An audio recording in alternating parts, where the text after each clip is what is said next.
wabarakatuh.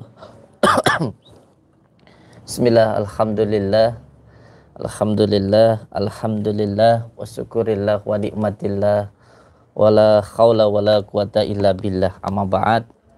Saudara-saudaraku semuanya, subscriber, subbreaker channel resmi Padepokan Nurjat Sejati dimanapun berada, semoga saudara dimanapun berada selalu dalam lindungan Allah Subhanahu wa Ta'ala, mendapatkan rezeki yang berkah, barokah, berlimpah, bisa untuk pergi ke Mekah, ke Madinah, sisanya bisa buat beli sawah dan menjadi keluarga yang sakinah, mawadah, warahmah. Amin ya rabbal alamin.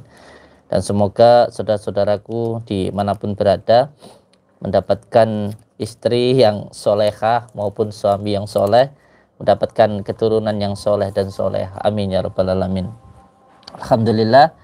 Alhamdulillahirabbil alamin. Di malam yang berbahagia ini kita semuanya bisa bersilaturahmi walaupun hanya lewat dumai. Semoga kita bisa doa saling mendoakan dan menjadi saudara seduluran selawas saking welase Gusti Allah. Amin ya rabbal alamin. Alhamdulillah kita semuanya bisa bersilaturahmi. Semoga tontonan yang saya sajikan ini bukan hanya menjadi sebuah hiburan, bukan hanya menjadi sebuah tontonan, tapi juga bisa menjadi sebuah edukasi maupun tuntunan untuk panjenengan semuanya. Kalau memang ada sesuatu hal yang tidak baik, saya mohon maaf, dan kalau ada yang baik, itu semuanya datangnya dari Allah dan semoga bisa memberikan manfaat. Amin ya rabbal alamin. Alhamdulillahirabbil alamin. Malam ini kita semuanya masih diberikan nikmat sehat berupa nikmat nafas, nikmat umur, nikmat bisa berbicara, nikmat bisa melihat. Ini semuanya nikmat Allah yang luar biasa. Karena bisa jadi nikmat yang kita gunakan saat ini adalah nikmat yang diharapkan oleh banyak orang yang tidak mendapatkan nikmat seperti kita. Kita bisa duduk seperti ini sambil nonton YouTube. Ini pun juga nikmat Allah yang luar biasa. Banyak saudara-saudara kita yang tidak bisa duduk atau duduknya kesakitan seperti terkena ambeien itu. Duduknya pun sakitnya luar biasa. Lah kita yang bisa duduk dengan nikmat saat seperti ini mungkin jarang kita syukuri karena kita memang kurang bersyukur.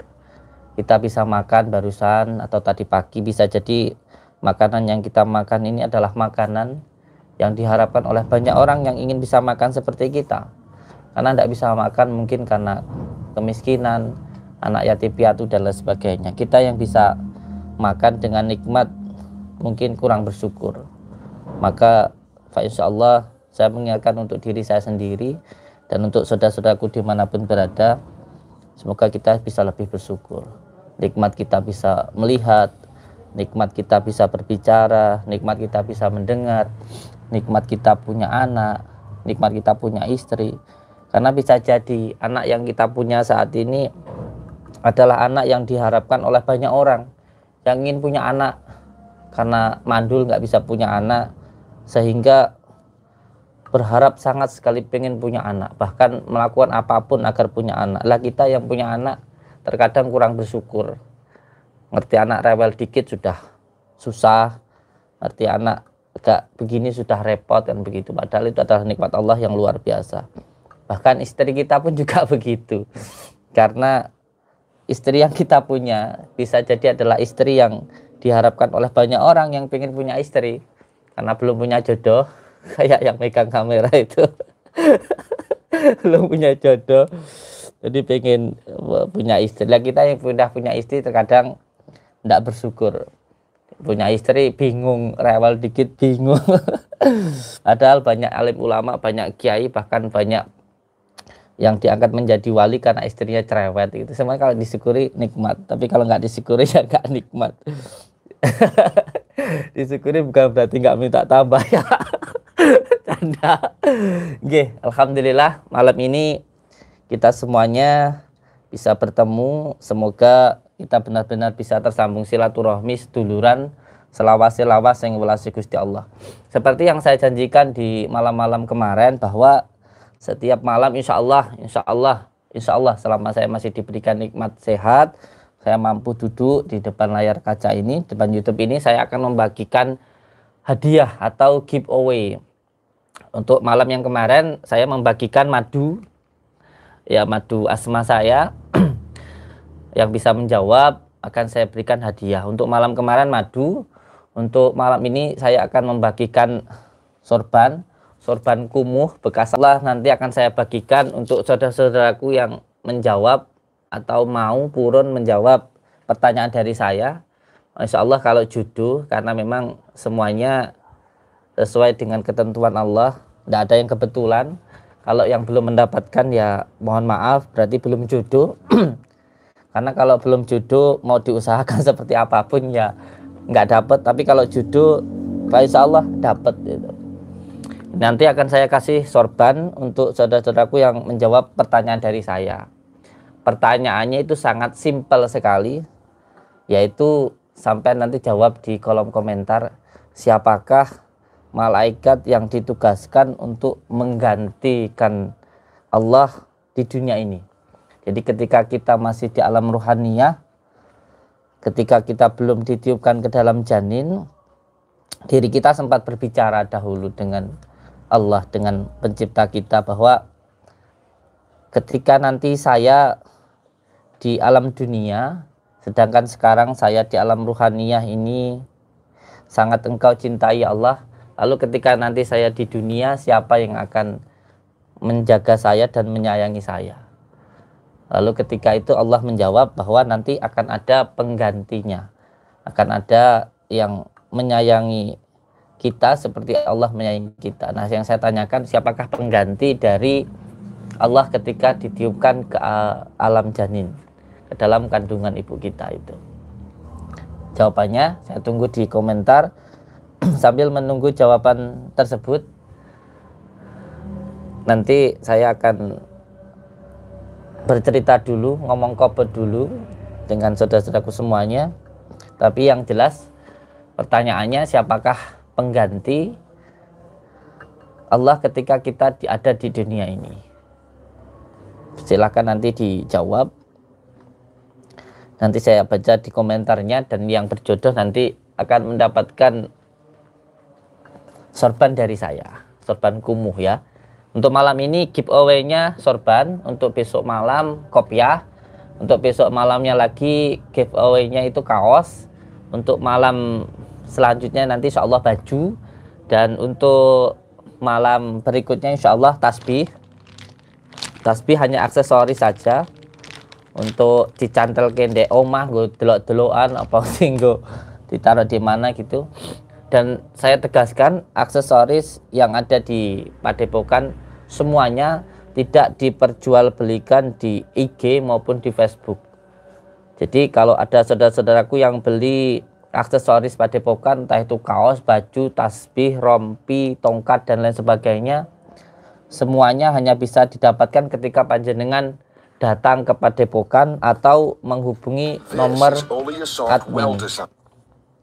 Nomor adminnya 081 235 166 565. Mungkin nanti bisa dicantumkan di deskripsi. Jadi banyak sekali saudara-saudara kita yang sudah tertipu.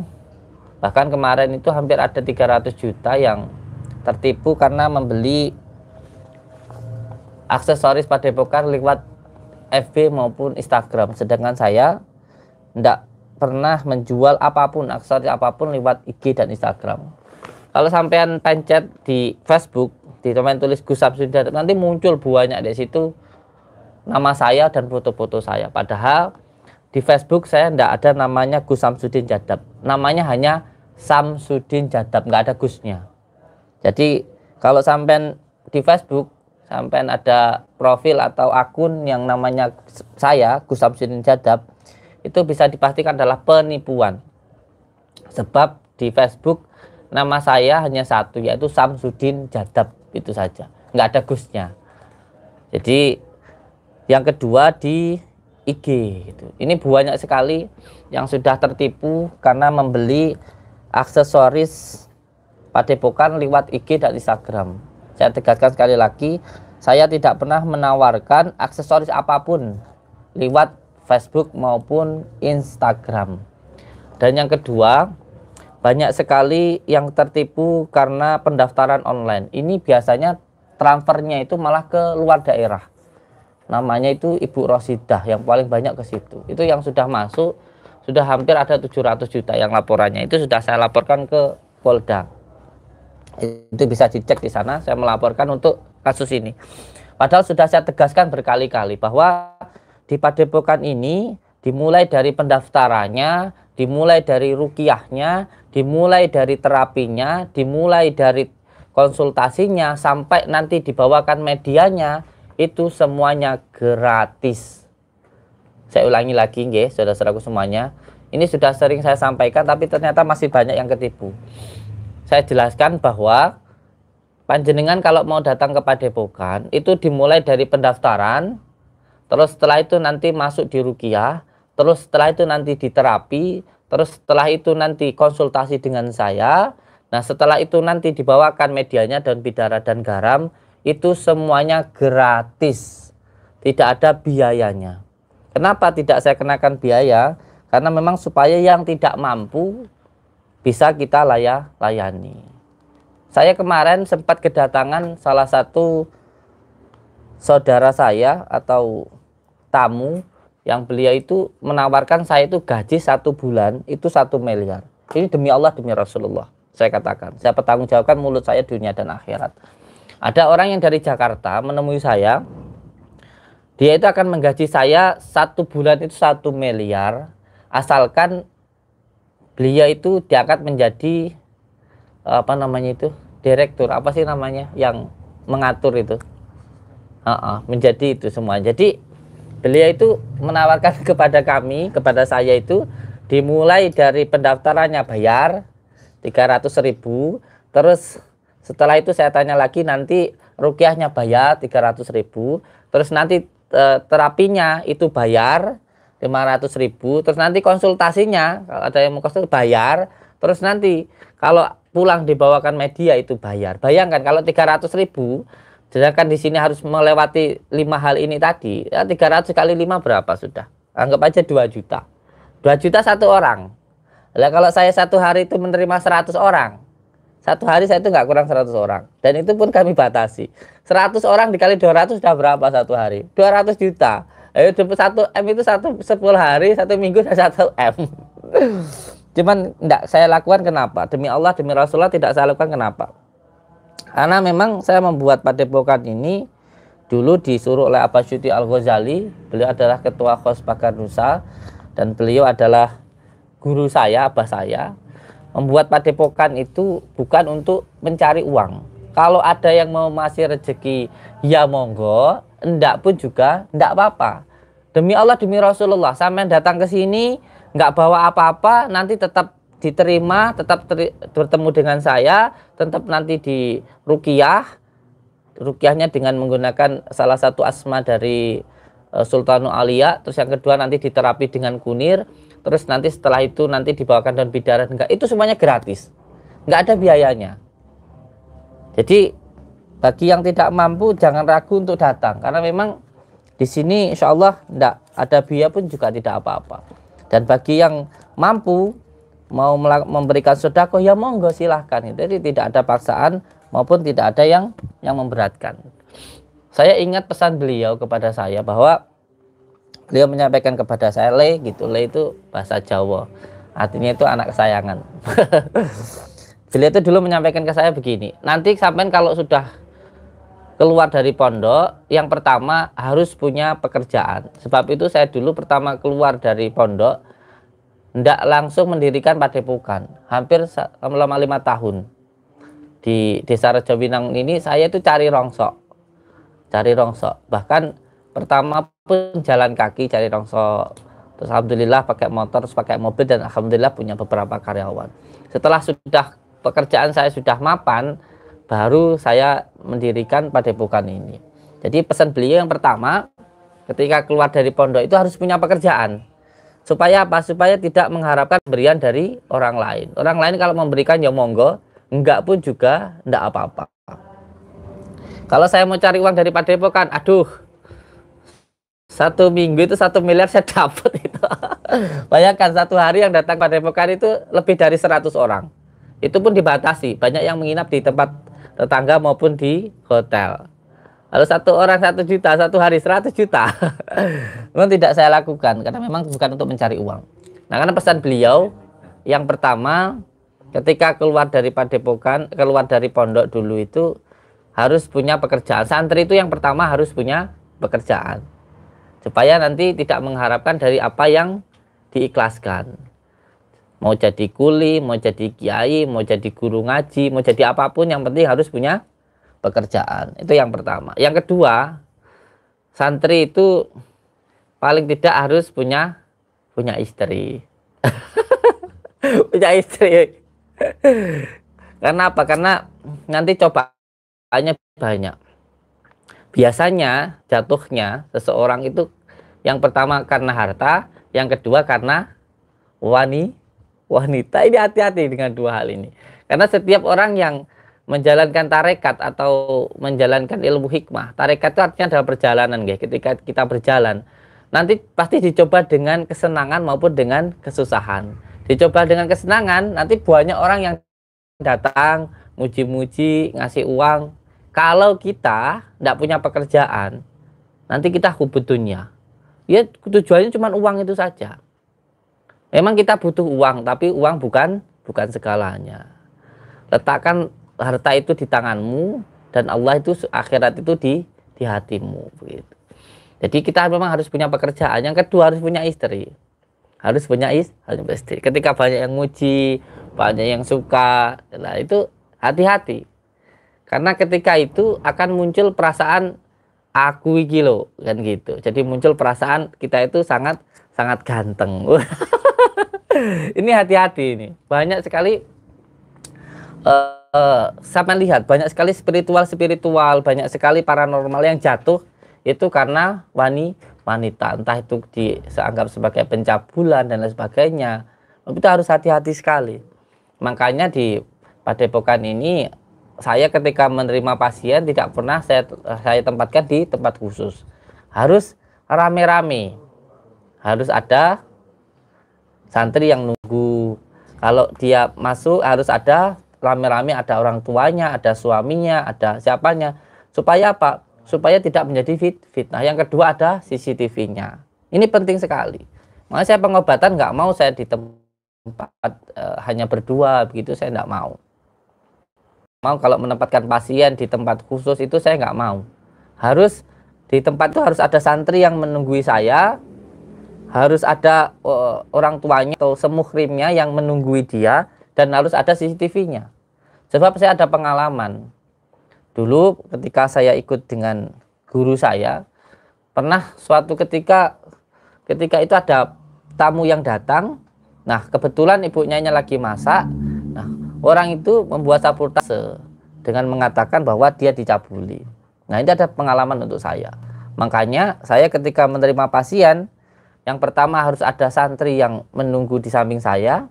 Yang kedua harus ada orang tuanya atau suaminya atau saudara. Makanya dia di sini kalau terima harus rame-rame, tidak berdua. Dan yang ketiga, CCTV harus hidup. Itu untuk apa? Untuk menjaga diri saya dan menjaga pasien tersebut. Itu yang harus dilakukan.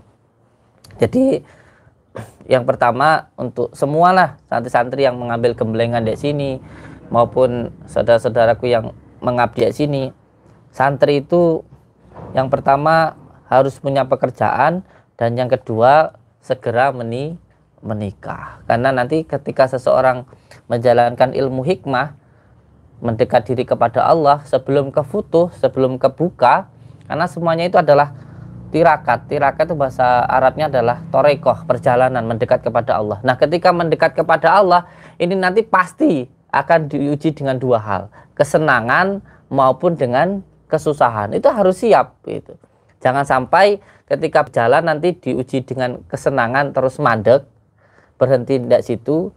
Jangan sampai diuji dengan kesusahan juga akhirnya berhenti, mandek dari situ. Nanti nggak jadi apa-apa, mateng gitu. Nggak mateng gitu. Itu yang harus dilakukan. Sama ketika mungkin panjenengan ada santri yang dari Jakarta ke Blitar. Pokoknya tujuannya, hatinya harus benar-benar menuju kepada Allah. Hatinya harus benar-benar niat mencari ridhonya Allah. Kalau tujuannya benar-benar ke Blitar, walaupun nanti mungkin di Nganjuk, mungkin di Jogja, mungkin di Kediri, akan menemukan sebuah kesenangan, nggak akan berhenti dari situ, sebab tujuannya benar-benar ke Blitar. Tapi kalau gampang tergoda, tujuannya bukan untuk ke Blitar, bukan untuk menuju kepada Allah, nanti berhenti dari situ.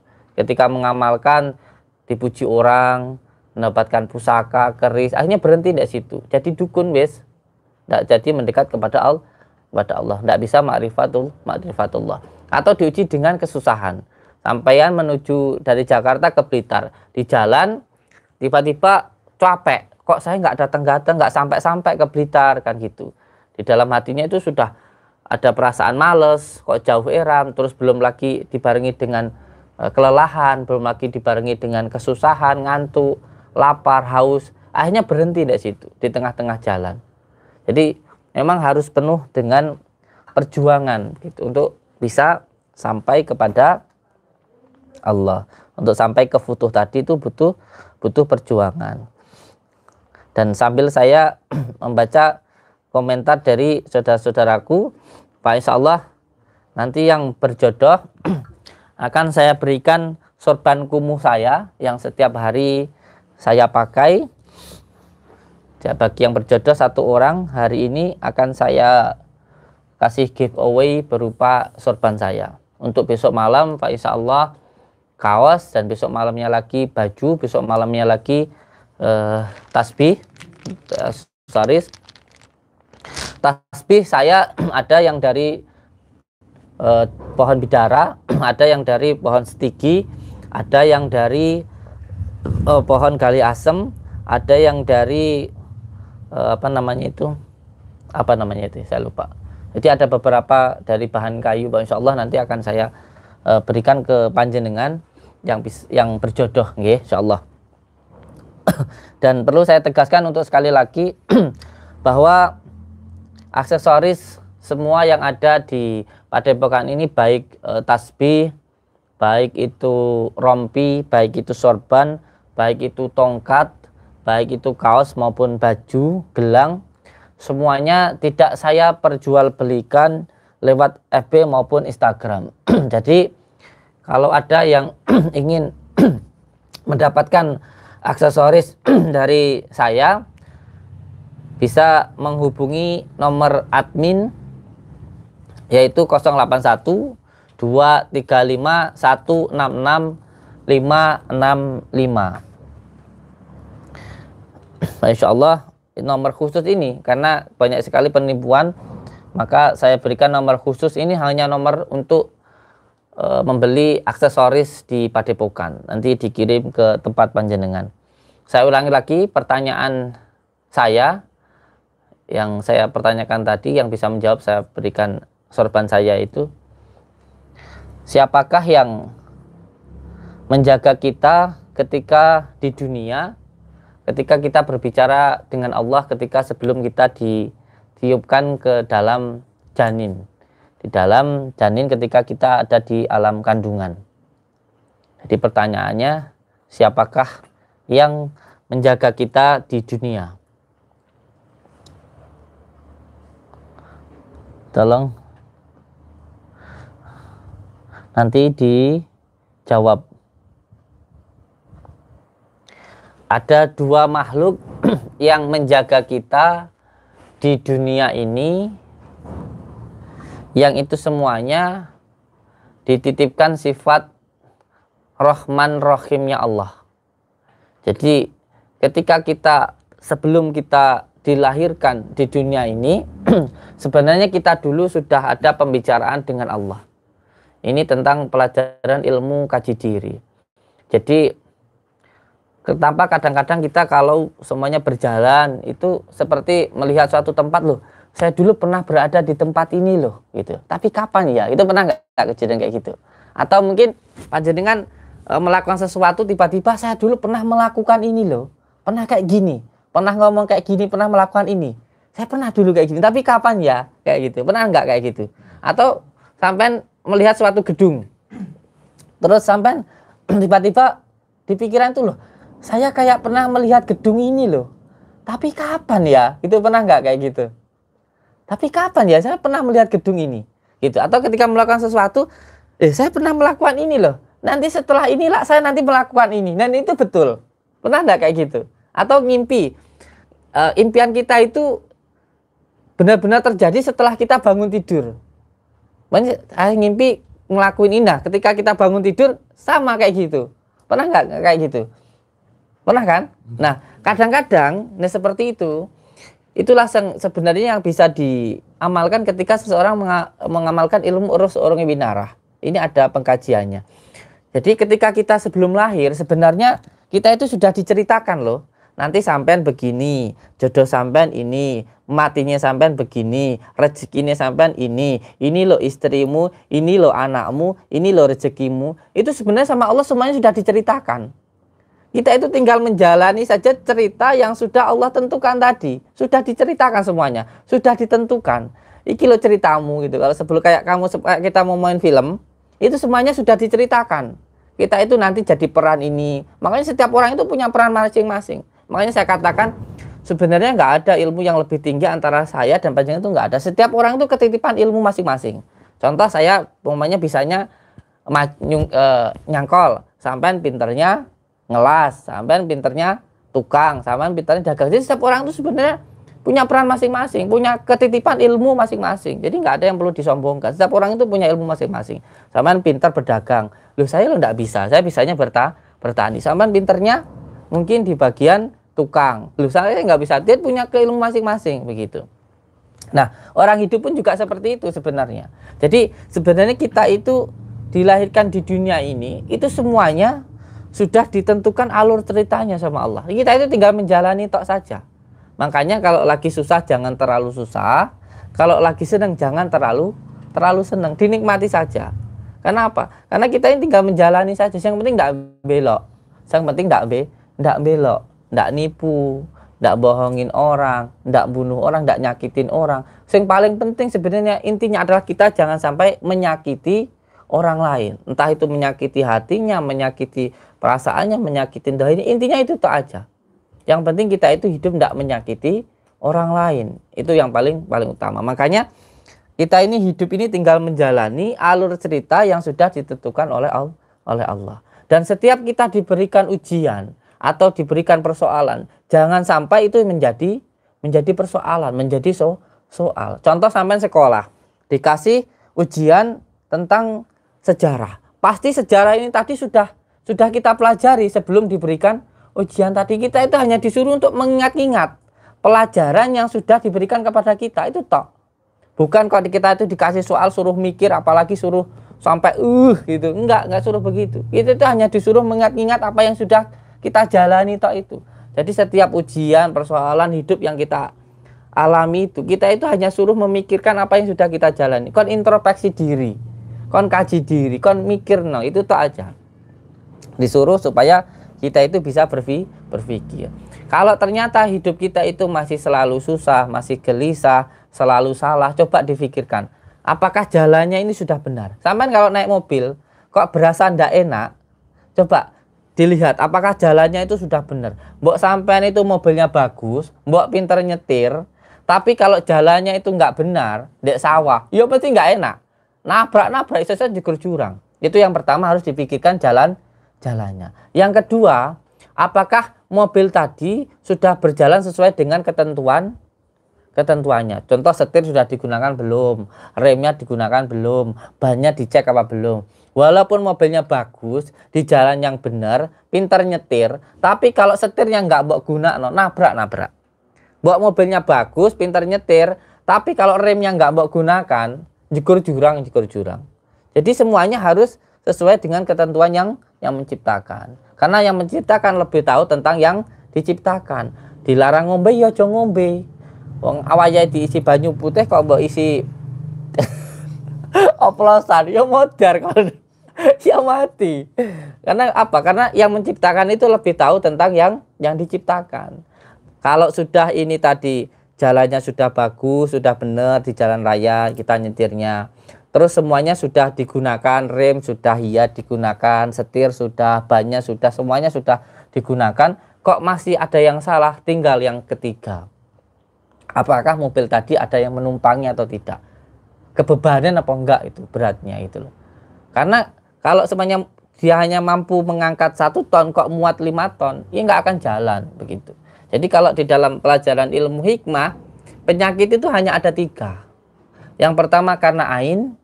Ain itu apa? Pujian yang tidak menyertakan asma Allah. Makanya jangan senang dipuji. Makanya saya itu sama istri itu lebih senang istri saya marah daripada istri saya muji-muji saya. Karena apa? Kalau lagi muji-muji pasti ada yang diharapkan. Ya sama itu ganteng, keren, itu pasti nanti ada yang diminta. Kalau istri marah-marah berarti minta disayang. Makanya kalau sampean punya istri, kok sampean istri sampean marah-marah, kok sampean nesu, berarti sampean gilanangan pekok.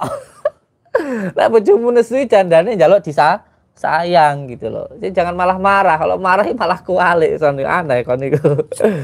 Jadi yang pertama, penyakit itu bisa disebabkan karena ain.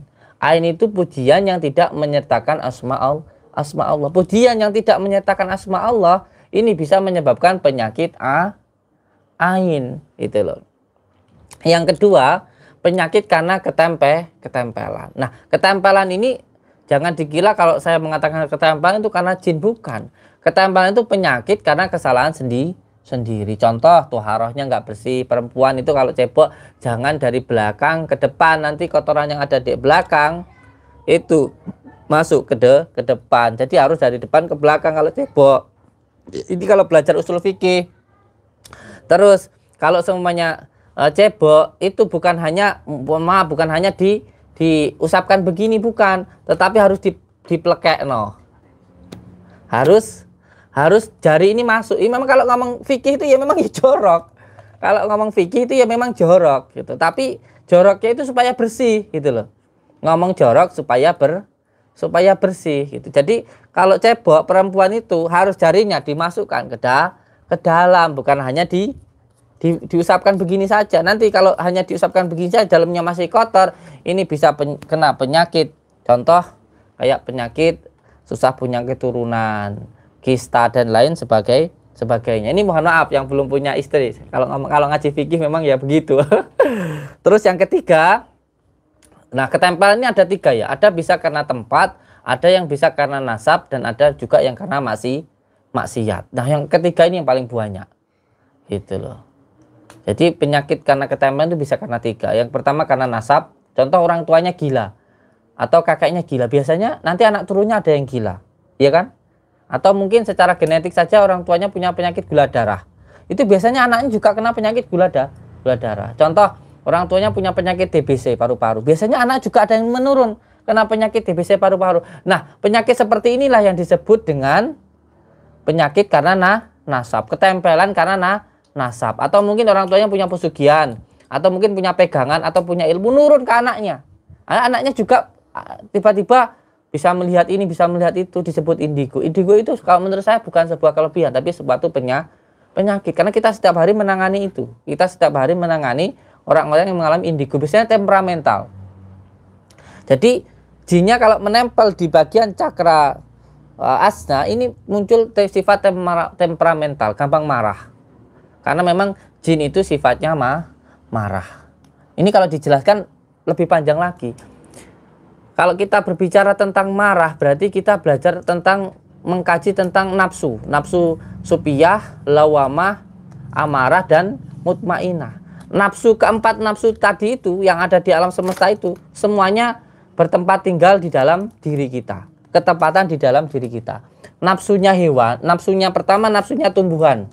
Itu disebut dengan supiyah. Kebalnya dunia ini yang ada di dalam diri kita ini, pengen mobil, pengen rumah bagus, itu semuanya nafsu tumbuhan yang ada di dalam diri kita.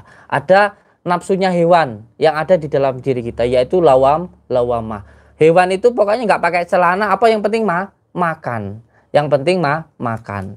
Makanya nafsu hewan yang ada di dalam diri kita yang penting makan itu disebut dengan lawamah, itu di dalam diri kita. Nafsunya setan yang nesuan, mangkelan, itu disebut amarah yang ada di dalam diri kita. Nafsunya malaikat yang selalu taat disebut dengan mutmainah. Jadi untuk menekan nafsu hewan yang ada di dalam diri kita, yaitu lawamah, makan lawannya, penekanannya dengan puasa. Menekan nafsunya setan yang ada di dalam diri kita dengan amarah, yaitu menekan amarah. Ojo nusuan. Kuncinya harus punya pengendali yang di diri. Tidak mudah dikendalikan oleh amarah, oleh cacian, oleh hasutan, oleh kebencian maupun oleh kesenangan. Tidak mudah dikendalikan. Harus punya pengendalian yang diri supaya tahu diri dan bisa menempatkan diri. Zaman harus bisa menempatkan diri. Dirimu tuh hamba ya menghamba. Ojo nganggap awakmu Gusti. Ojo sak gelemu dewe. Semuanya harus manut kersane Gusti. Sebab itu saya santai-santai saja. Ada orang datang ke sini, bayangno. Ke sini itu setiap hari datang 100 orang. Ya setiap orang itu membawa masalahnya masing-masing loh. Iya kan? Bawa masalah masing-masing. Kalau kita nggak manut kersane Gusti Allah, ndase pecah-pecah. Lah gimana satu orang bawa masalah kita harus bisa membantu. Tapi karena manut kersane Gusti Allah, ya enak-enak aja. Lah nyapa mereka datang juga kersane Gusti Allah, ya saya juga yang manut sak kersa-kersamu Gusti ngono. Cara basa Jawane alah mbuh sak karepmu ngono. Ndonga sak ndonga. Isane bismillah ya bismillah, isane semelah ya semelah kan gitu. Enggak usah bingung-bingung. Manut mawon kersane Gusti. Memang semuanya sudah dikerjakan oleh Gusti Allah.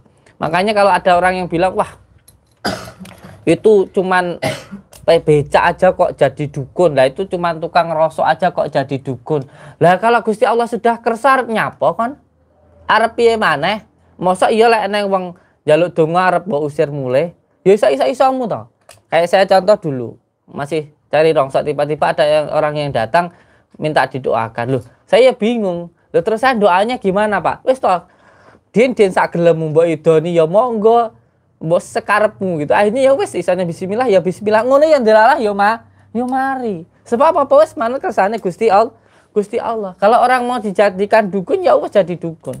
Yang penting enggak ngedukun atau senang dipanggil dukun. Beda loh ya. Orang kaya, sok kaya terus senang dipanggil kaya, ini beda loh. Beda. Orang kaya, sok kaya terus senang dipanggil kaya, ini beda.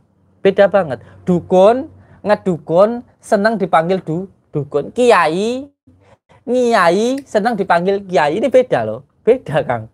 Beda. Kalau memang dia itu orang kaya, kerja sak kerja, ya sukses. Budagang apa ya payu laris. Model piye ya payu. Ini namanya orang kaya. Ya memang ditakdirkan kaya. Kersane Gusti Allah ya sugih. Beda karo wong semugih, enggak sugih tapi cerita ning ngendi-ngendi duwe lemah, duwe tanah, bojone akeh, mobil akeh gitu. Padahal enggak duwe, tapi mung umuk tok. Enak juga orang yang senang dipanggil sugih, seneng diarani wong sugih. Tuku emas, emase imitasian. Gawe mobil ning ngendi-ngendi mung rentalan, pinjeman tok. Enggak sugih. Tapi semugih dan juga senang dipanggil sugih. Makanya kalau memang sudah ditakdirkan sugih, ada uang tekon. Jendal, golek kowe pancen sugih tenan kan gitu. Kalau ada orang yang sirik gitu, dudohno ndi duwekmu kan gitu. Ya jal aku paringono kan gitu. Kalau ada orang yang sirik, ya jarno ae nyapa ta. Wong ancen kowe sugih lah ya. Ben sak arep-arep diarani piye ae. Kowe itu pakna mobilmu gitu loh. Kamu punya motor ya naik motormu. Kamu punya pekerjaan itu ya lakukno pekerjaanmu. Arep wong ngarani kowe iki sok sugih semugih, ya monggo kersa gitu. Terus ada juga yang dukun, terus ada juga yang ngedukun terus seneng dipanggil dukun. Kalau memang orang itu dikersane Gusti Allah jadi dukun, omong sak omong, kuwi ya dipercaya karo wong. Donga sak donga adalah ya mandi. Kalau memang kamu dikersane jadi dukun, masih kamu itu jadi tukang becak. Omong sak omong iki lho, nanti ya dipercaya sama orang. Tapi masih kamu itu pakai baju gamis, pakai jubah, kamu itu pakai belangkon atau pakai apapun, ketika kamu itu ngomong, ketika kamu itu memang nggak jadi dukun, ya nggak akan dipercaya sama orang itu loh. Nah ada juga yang senang dipanggil dukun, ada juga yang ngedukun gitu, paham nggih? Nah karena ini waktunya sudah malam pas siang sih ini. Oh malam ya. biasa saya itu, karena kalau malam itu saya melek, kalau siang itu saya tidur gitu. Jadi saya lupa. Ngeten nggih. Nah, karena ini saya tadi sempat memberikan hadiah. Saya katakan kepada saudara-saudaraku semuanya bahwa setiap malam insya Allah saya akan membuat giveaway atau hadiah untuk semua saudara-saudaraku subscriber, subbreaker dimanapun berada. Hadiah yang saya berikan ini berupa aksesoris padepokan. Aksesoris padepokan itu ada sorban yang kumuh, kuluh yang sudah saya pakai, dan ada juga rompi, ada juga tongkat, ada juga tasbih. Semuanya hanya aksesoris saja. Ada juga kaos, baju, dan lain sebagainya. Yang hadiah-hadiah ini nanti akan saya berikan bagi yang bisa menjawab pertanyaan dari saya. Dan saya tegaskan bahwa aksesoris ini tidak saya maharkan, tidak saya jual belikan di FB maupun Instagram. Dan bagi saudara-saudaraku yang menginginkan aksesoris, entah itu sorban dan lain sebagainya, kalau mau membeli, silakan menghubungi nomor admin. Nomor adminnya 081 235 166 565. Nanti ada di deskripsi. Jadi kalau ada yang mau membeli madu maupun rompi maupun sorban, nanti insya Allah keuntungannya untuk membangun padepokan yang sedang kita bangun. Jadi kalau mau beli langsung aja ke nomor ini. Dan pertanyaan saya tadi untuk semua saudara-saudaraku, yaitu siapakah yang menjaga kita di dunia untuk meneruskan atau mendapatkan sifat Rahman Rahimnya Allah tadi? Silahkan dijawab, dan ini nanti akan saya kasih hadiah sorban. Dan untuk besok malam, karena hadiahnya ini sangat-sangat istimewa, yaitu berupa tongkat yang di dalamnya itu ada disebut dengan cacing kanil lah begitu. Sebuah pusaka disebut dengan cacing kanil. Pertanyaan untuk besok malam, silahkan dijawab dengan jujur. Sampean tulis di dalam komentar, saya sudah membagikan berapa kali begitu. Sampean contoh membagikan di Facebook berapa kali, di Instagram berapa kali gitu. Sampean cukup menjawab saya, nama, terus membagikan yang tulis berapa kali gitu. Jadi kalau sampean hari ini membagikan 3 kali atau 4 kali atau 5 kali atau 6 kali, besok tinggal dituliskan di kolom komentar gitu. Saya sudah membagikan channel Padepokan Rujati ini di Facebook maupun di Instagram atau di mana begitu. Nanti sampean tuliskan di kolom komentar untuk besok malam pertanyaan ini. Pertanyaan ini untuk besok malam, dan insya Allah akan saya berikan hadiah berupa tongkat yang di dalamnya itu ada sebuah pusaka disebut dengan pusaka cacing kanil begitu. Dan ini dulu sebenarnya pernah mau dibeli seseorang itu dengan harga 300 juta dulu, tapi tidak saya kasih. Dan ini akan saya berikan kepada saudaraku yang bisa menjawab atau berjodoh begitu. Tulis saja besok malam sekitar jam 7 atau jam 8 kita live. Di kolom komentar saya sudah membagikan contoh 3 kali di Facebook atau 10 kali di Facebook dan lain sebagainya gitu. Oke. Nanti dituliskan untuk besok malam. Dan untuk yang sekarang ini saya akan memilih saudara kita yang sudah menjawab. Karena 1 jam lagi kita akan live, yaitu mendatangi dukun pengganda uang gitu insyaallah. Nah, saya baca komentarnya dulu dari saudara-saudaraku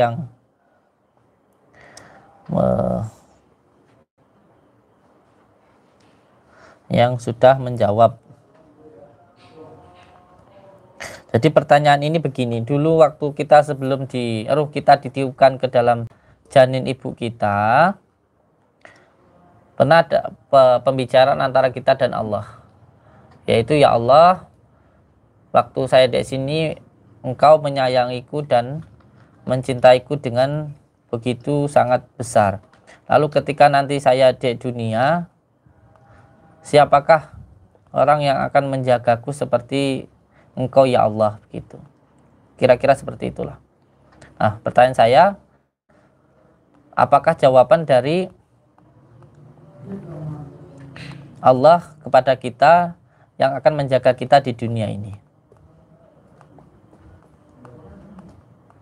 Silakan untuk saudara-saudaraku dijawab. Dan nanti kalau sudah menjawab, saya pilih, silahkan konfirmasi di nomor admin yang saya sebutkan ini dan kirimkan nomor HP, alamat lengkap dan screenshot dari akun panjenengan, yaitu nomor adminnya. Khusus admin ini melayani bagi saudara-saudaraku yang mau membeli aksesoris Padepokan, yaitu nomor adminnya 081 235 166 565. Alhamdulillah. Bismillahirrahmanirrahim. Saya akan memencet tek satu orang dan itu akan saya pilih. Tek, saya pilih satu orang, yaitu yang bernama Rafli Fadilah. Rafli Fadilah. Beliau menjawab, jawabannya kedua orang tua Gus, terutama ibu dan ayah yang rela berkorban demi anaknya. Jadi ini jawaban dari beliau yang saya pilih, yaitu kedua orang tua, ibu dan ayah. Akunnya namanya Rafli Fadilah. Ini yang pakai ini sayang. Ini.